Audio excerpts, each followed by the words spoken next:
So we're just making some pens here now.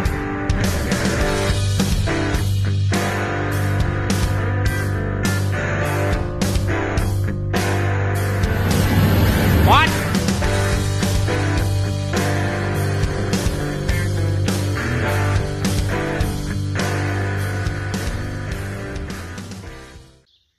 Well, how's it today? Well, we just got back from a little city titty run. Got a couple boxes of 60 heavy chain, because that was all they had at the good old Princess Auto. And a couple bags of connector links. We got a half or offset, which I call a half link, and a bag of full links, 60 heavy.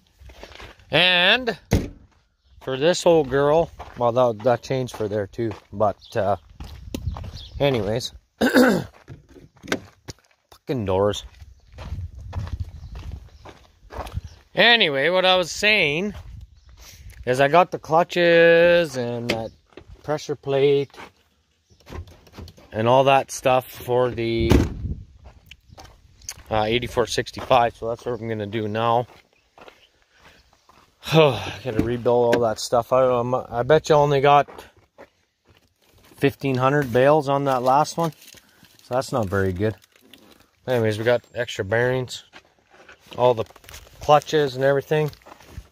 That was from town. These are what I use for lacing the belts.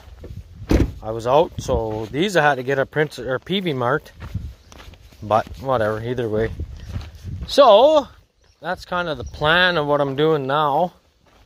I was able to bail till, I don't know, 12:30 last night, I guess, with the old chain baler there. So that was good. But it did get tough. I was starting to hang up on the corners a bit, but that's fine. So what I think I'm going to do, see, it started to hang up in here on me. But, I mean, other than that, it was working pretty decent, actually. So, I don't know how many bales I made. It must be 60 or more, maybe. But, I want to get this big one fixed, the big baler, because I can go faster. Because I want to get that done today. Okay. She's a little fucked up in there, but anyway. Not much bushing left in there. There's a bit on the back, but where the shaft was going in, there's only a little wee bit left there. So, that's not good. So what I'm going to do is get a chisel, knock that fucker out of there, and we're going to install this brand new one. And then, we can put this back on with new bolts. And as you can see, this has worked loose on me before, and this is off that shaft. I fucking maybe should have got this too, but whatever. Hopefully she'll make another, I think I got about to make another 1,000 bales or something like that. Maybe a little more. I don't know. Hopefully it'll work. But anyways, it's going to go in here. That should work. Do that. I'm going to grab a fucking little hammer. Then I'm going to get new bolts, and I'm going to put new bolts. I got to get that stocked up too before harvest time. Anyways, I got to get some new bolts for in there too, because they, for some reason, something isn't true in there, and I don't know what the hell it is, but like this piece isn't too terrible. It's not great, but it's not terrible. And if I can keep them frickin' bolts tight, I tried grade 8 bolts in there and they just break. At least these ones just fucking bend. So I'm gonna have to get some new bolts to put in there too. So anyway, I'll get this knocked out and I'll bring him back. Where did you go? Here he is. So that's all that's left of that son of a bitch. And you know what? To be honest, I can't remember if I changed this the last time or not. I should sell that. Fucking probably make a killing. Scrap steel prices the way they are. Anyway, I'm going to try to buff this up a little bit with my polisher, and then we'll put this new thing in here, new brass bushing. So I'm gonna go get my stuff, and I'll be back in a minute. All right, so I'm just gonna take my Pro Point 90-degree angle, whatever, die grinder thing, and I'm going to try to make some cross hatches in this clutch. I got most of it buffed, but then the air compressor cut in. I was just going to show you guys. So here we go.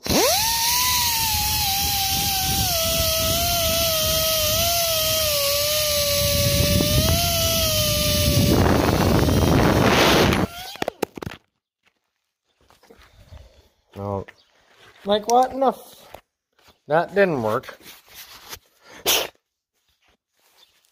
Now my phone is all full of filings. Fuck's sakes.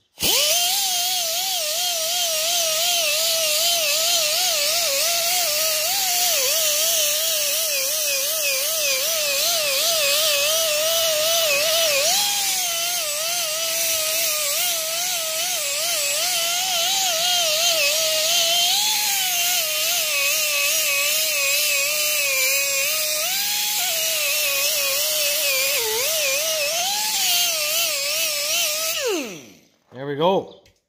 So that should create a little bit of grip. Fuck, I'm clumsy today. Anyways, I think I'm going to maybe give this a little bit more. Try to clean that up a little bit more. But with the new clutches now, with the cross, with those little marks on there, that should help the clutch grip. I think what happened, if I was a guessing guy, which I usually do, I think what happened was the one clutch that I had. So here's what I did last time. I went and got the pressure plate. I'm pretty sure I put a bushing in last time. I'm not 100% on that, but I put that new drive cog, which is a gear, the big gear that goes onto that spline. And I put that all new, put a new bearing in the other end. Didn't change the chain drive. But they didn't have the clutches at that time. I would have had to wait another 3 or 4 days before they got here. And of course we had hay down ready to go. So I put it back together the way it was. And I think what happened was one clutch broke. And it slid down in towards the bottom part of this. And that might have caused shit to start to do this. And then over time, that big gear wore into the pressure plate. If you know what I mean, like the big friction disc. So this time I bought new clutches, the new pressure plate, new bushing, and everything. The only thing I didn't get is this and this piece here. But like I said, next time, I hope there isn't a next time, but if I got to do it again, I'm going to get this piece and the other piece so that it's got the proper bolts in instead of these bolts. But I don't know. Either way, it seemed to work okay the last time. But other than this shit fucking around, I never had any trouble with those bolts coming loose last time. So I guess that'll be it for now. I'm gonna put this in to here. Drive that little guy right into there. Just pretty much with my hand, just like that, I guess.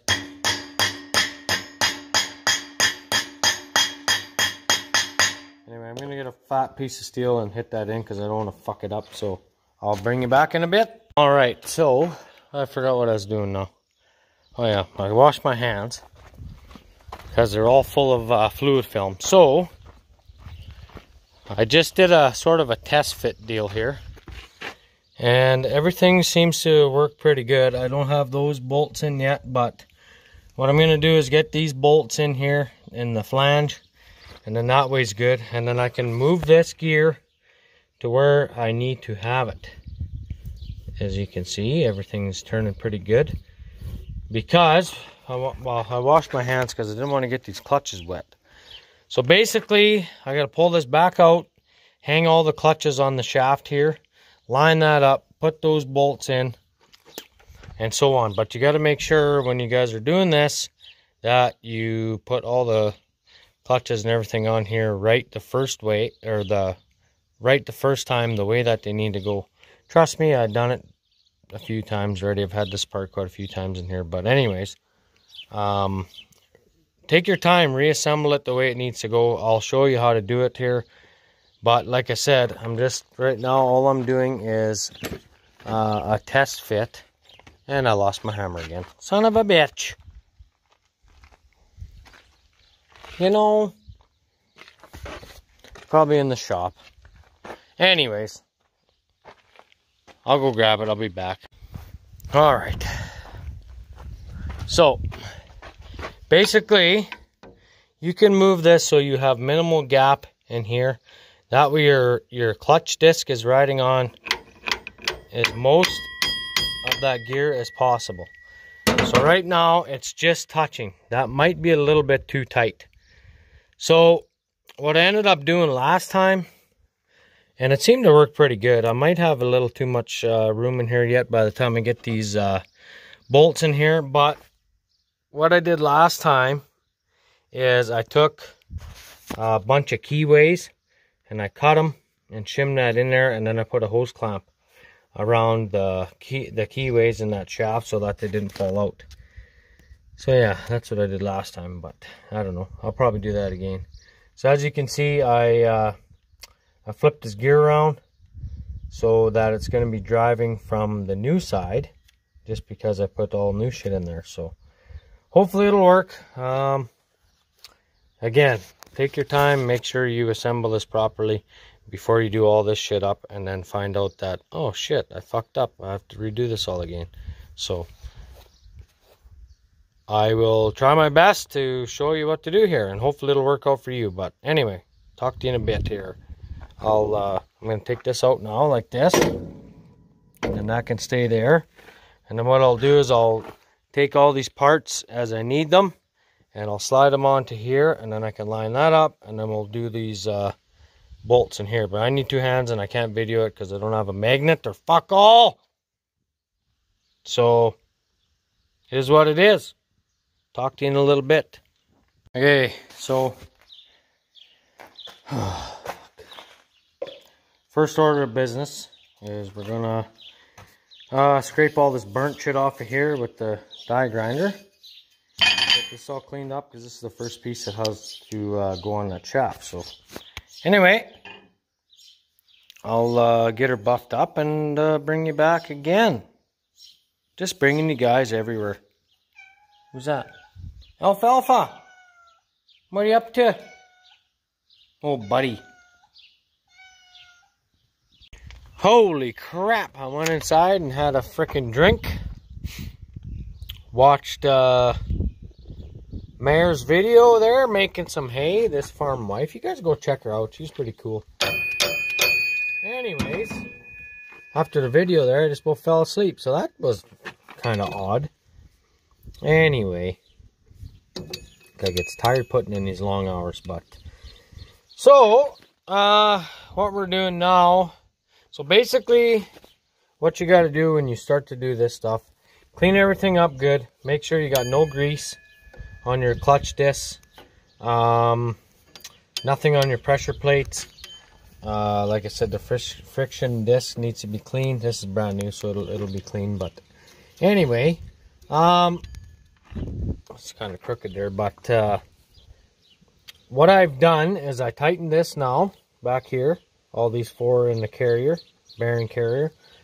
Now this is nice and solid, see how that turns nice and true like that? So I'm going to drive this gear over pretty much as far as I can, something like that, without it hitting. So we don't want it to rub in here too much if the clutch slips. That'll create heat and wear out this big gear. So I'm probably going to leave it there. Then what I had done in the last time I did, I can't remember if it was the same video, but I've cut keys that go sort of in here, and then what I did was I clamped them with a hose clamp around here so the gear couldn't slide back, because I think that was the trouble I had the first time. So I guess yeah, that's what I'm gonna do. So I'm gonna put this over, line these clutches up. There's a little ridge on the clutch here, and these all have to be lined up like that. If you can see, there's a ridge on there, and that's where those clutches sit. So you got to hold that all together when you put these together like this with the bolts and springs and shit on there. So I haven't tightened this up yet, but I think I might here pretty quick now that I got this stuck in there and that's tight. So anyways, this, like I said, this piece here, fucking dust. I can tighten this up right away, and then I can line all this stuff up. You see that fell off that ledge? You got to make sure that it's on that ledge when you slide this over and pinches it in there. So basically, you gotta just kind of wiggle that in there just so she's just a little bit of room, and center it, and then squeeze it together. So I'll do that. I definitely need 2 hands for that, and I'll bring you back in a little bit here. Okay, so holy fuck, I'm tired. Like I said, get these all lined up. Make sure that the clutch disc itself, the friction discs, are right in line with the steel disc in the middle before you put the bolts in. Basically what it does is each bolt that you put in lines up everything on its own. So as you can see, this is low, so just leave everything loose and get all your bolts in. And once you get all these bolts in, the bolts actually help line everything up. So what I usually do is I put 2 in first with the clutch like this. Let's see, so I got one more in the bottom. If I can hit the hole, there's no hair on the son of a bitch. There we go. So yeah, there we go. So now basically these 2 here that I got the springs on right now are just finger tight, so everything can be moved around. Now I'll get the rest of these springs. I usually clean them out like that, and then slide these springs over, and then a flat washer like so, and then a nut, and then yeah, just tighten them all up. Try to tighten them all even so it doesn't pinch the disc. But anyways, I need 2 hands, so I'll get this done and show you the next step here. Alrighty guys. Fuck me. Okay, so new chain on here. That drives the, I think that drives the accelerator, and it drives the divider thing that holds the, you can't see from here, but you're gonna have to see in here. Drives that little gear thing down there, keeps the belts apart. Okay, clutch spring length, just ignore that, put her tight. New clutches, new disc, new gear last year, or 2 years ago, I can't remember. But anyways, it's new. What I did, these little bit of teeth were wore. I flipped the fucker around and drove it back in that way. So now everything is new in here. New bolts in here. These aren't the right bolts. The old bolts used to have Allen heads on them, and they were both threaded, but that piece stripped out, so I drilled it out and I put through bolts in. So that's done. This is all tightened up. That was a new bearing last year. Okay, now back to here. New chain on here, new drive chain on here, all the way up to the top. If you guys are trying to figure out how many links you need for this, it's 115 links plus a half link and then a connector. So 115 flats. I call these flats. Each one of these gets counted as one. So 1, 2, 3, 4, like that. So you need 115 of them, plus a half link. Sometimes they call it an offset link, and then a full link. And she's good now. But like I said, I took off the 60 and it was kind of shit. This one's still a 60 because that's what I got from the neighbors. So that's a 60. This is a 60 heavy now. So hopefully that'll last me a couple years again. I don't know. We'll find out, I guess. Anyway, I think she's ready to go. I got to clean up all these tools here and unhook the old girl. I made, like I said, I don't know. I have no idea how many bales I made there yesterday, but it sure felt like a lot last night. I had a fair bit of trouble with that tie thing on it. I had to get out just about every bale and cut the twine. I think it's something where the knife comes down to cut the twine. Fuck, am I dirty. And it's not cutting flat on the bar where the twine comes through, so whatever. If I use that old baler to make straw, I'll figure that out. But right now I really don't care, and I don't have time to fuck with it. So anyways, I think for the most part this is done. I got to put my keyways in here yet. I'll show you what I do there. And yeah, I think she's pretty well ready to go. So I'll see you in a bit. Okay, as I promised, got most of the tools cleaned up here. I'm gonna hook up and go try finish baling. We got about 35 acres left of that nice heavy pasture grass that I was baling last night with that thing. So yeah, anyways, so what I done in here to keep this gear from working his way back to the ridge on the shaft here, I don't know what the fuck you call it, where it's laid down. What I done was I cut 4 pieces of key stock about that big. I think it was about 5/16 quarter, maybe. I don't really know. It fit in there good, so that's what I used. So that's what I did. I cut 4 pieces, stuck them in against between the gear and the edge of this, and then I stuck a hose clamp around it, tightened it up, and now that holds the keys in, little pieces of key stock, so this gear can't come back. So there you go. 8465 case baler. Clutch repair. But anyways, I think I'll leave you there. Thanks for watching. Leave me a comment. Don't forget to subscribe. Like, seriously, after all the shit I went through to get that pile of junk going, like, give me a like and all that good stuff there, guys. Come on, come on. Yeah, too, I mentioned Meredith, my friend there from North Carolina. Her channel is This Farm Wife. A lot of you probably heard of her before, but go give her a check out, guys. She's got a good channel there, so I watch pretty much every one of her videos. I know a couple of my buddies up here do too. So anyway, guys, tell her I sent you over, and like I said, thanks for watching, and we'll catch you in the next one. I'm just trying to do this here. It's not working well. Bye for now.